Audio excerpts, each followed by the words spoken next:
ભાઈ એક પ્રશ્ન પૂછું? પૂછ. તને જીવનમાં સૌથી વધારે શું ગમે? પૈસા. પૈસાને સાઈડમાં રાખ, હવે બોલ શું ગમે? સાઈડમાં રાખ્યા ને ઈ પૈસા. પણ તે આટલા બધા પૈસા કાઢ્યા ક્યાંથી? આ બધા પૈસા હું લઈ આવ્યો U7 ની મદદથી. પણ એને રમવી કેમ? કેમ રમવી ને, જો તને શીખવાડી દઉં. આ જો મારી ઇન્સ્ટાગ્રામ ની બાયોમાં 2 લિંક આપેલ છે. પહેલી લિંક રજીસ્ટર ની છે ને બીજી લિંક છે ટેલિગ્રામ ચેનલ ની. તો પહેલી લિંક ઉપર આપણે ક્લિક કરીને આપણે રજીસ્ટર કરી લેવાનું છે. અહીંથી તમારું રજીસ્ટર થઈ જશે. રજીસ્ટર કર્યા પછી તમને છે ને ઘણી બધી ગેમ્સ દેખાય, બરાબર? અને ડિપોઝિટ માટે અહીં ઓપ્શન આપેલો છે ડિપોઝિટનો, એની ઉપર ક્લિક કરી દેવાનું એટલે ડિપોઝિટ થઈ જાય.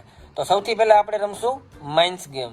5000 ની બેટ લગાવી લેશું અહીંયા, અને હવે આપણે 5 બોક્સ ઓપન કરશું. 1 2 3 4 5, અને હવે આપણે અહીંયા કેશ આઉટ કરી લેવું. તો જોઈ લે મિત્રો, થોડીક જ વારમાં આપણે જીતી ગયા છીએ 2000 રૂપિયા. અને જીતેલા પૈસા આસાનીથી વિડ્રોલ ઉપર ક્લિક કરીને ડાયરેક્ટ બેંક એકાઉન્ટમાં આવી જાય. તો સમજાઈ ગયું બરોબર? મિત્રો, ગેમની લિંક આપણી બાયોમાં આપેલી છે, તો ફટાફટ જાઓ, રજીસ્ટર કરી લ્યો, અને હા, તમારા જોખમે હો.